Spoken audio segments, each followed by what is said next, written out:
Hello, volunteer teachers out there. Good morning po sa inyo. So, ngayon ngang umaga guys ay papunta na po kami sa aming destinasyon kung saan po kami magtuturo. Ayun. So, kami pala ay mga volunteer teachers ng Alternative Learning System or ALS dito sa aming barangay.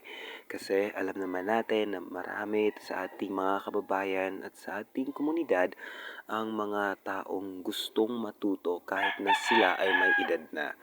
So, ayun, kaya nga tinatawag na ALS kasi nga out of school youth yung mga pagtuturuan natin na nahihiya ng mag-aral sa sa paralan like tulad ng high school and also sa ating kahit na saan pa man sila gusto mag-aral. So mo dito guys nga nagsugod na may og baklay na pod o nara ako ang dalan o tanawan ninyo. So mo today mi karon sa sitio Pangalay ayan kay para didto na pod may mag hatod og mga kahibalo sa ato ang mga ka ka-community or ka-komunidad nga gusto pang mag eskwela, di ba? So mao jud to ang mo ang gusto nga di lang kay kami ang makabalo kundili pati pod ang amo ang mga makatabang pod mi sa mga tao nga gusto pa maka mo eskwela. So mao to nagsugod na mi og baklay o pasugod na mi og subida guys kay subidaon man nila ang sitio padto sa ilaha. Mao to nga nagbanat-banat jud mi og baklay na para mga kauban kuhan actually tulday mi kabuok pero duha ra mi kabuok karon kay ang amo ang kauban na pay mga importante nga gilakaw so mao to.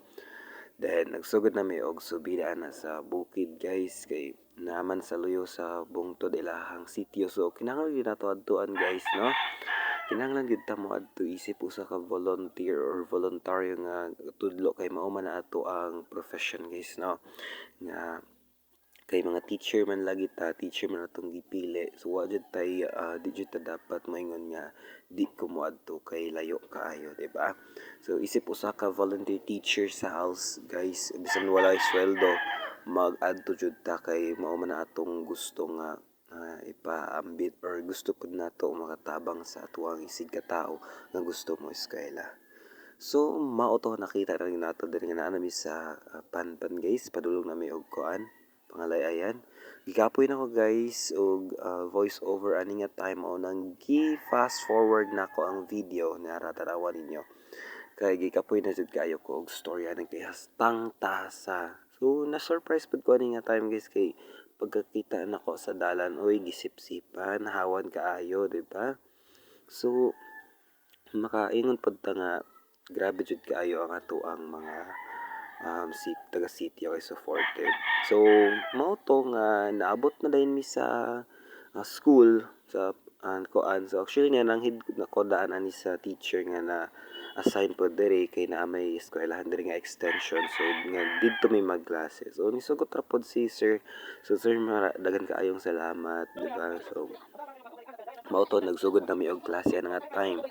Unya grabe na pod na akong kakapoy na og voice over guys mo nang gipaspasan na pod ako ang video gi fast forward na pod na ako ang video so tan-awan ninyo mura ko anig nagdali-dali di ba? So tungod sa kataas sa video ako na lang siyang gi fast forward. So mo to nga mong topic ani kay mga mga kaugalian at kalagayan ng lipunan noon at ngayon. So mo na among topic karon guys. So mao to nga gisaysay na ko sa ilaha, gi-explain ako sa ilaha guys kung unsa na ang ato ang lipunan sa una og sa karon, di ba? So daghan kay taog na kuha na nga mga examples, mga pasumbingay ana nga topic guys. Kay kung gusto ta mabalik sa una versus karon. So mao to gi-introduce na ko sa inyo nga mo ang learners sa elementary. So mao ni sila. Actually daghan pud ni sila mga learners sa elementary og naglaom pa jud mi nga sa sunod balik na mo sa ilaha kay mas modaghan pa sila. So dito ang secondary pod guys, diba? So mao to while gipasulat na ko sila guys, video ko ani kay wa naman ko'y kuan mahimo og naguna-una pa ko unsa na pud akong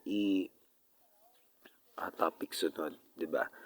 So nagsulat na sila guys kay di lang puro istorya ang atuad diri guys, kay gusto pud nato sila ipasulat nga kay para pud nga makabalo sila og ma-enhance pagid ang ilahang kuan mga kamot para sa pagsulat, di ba?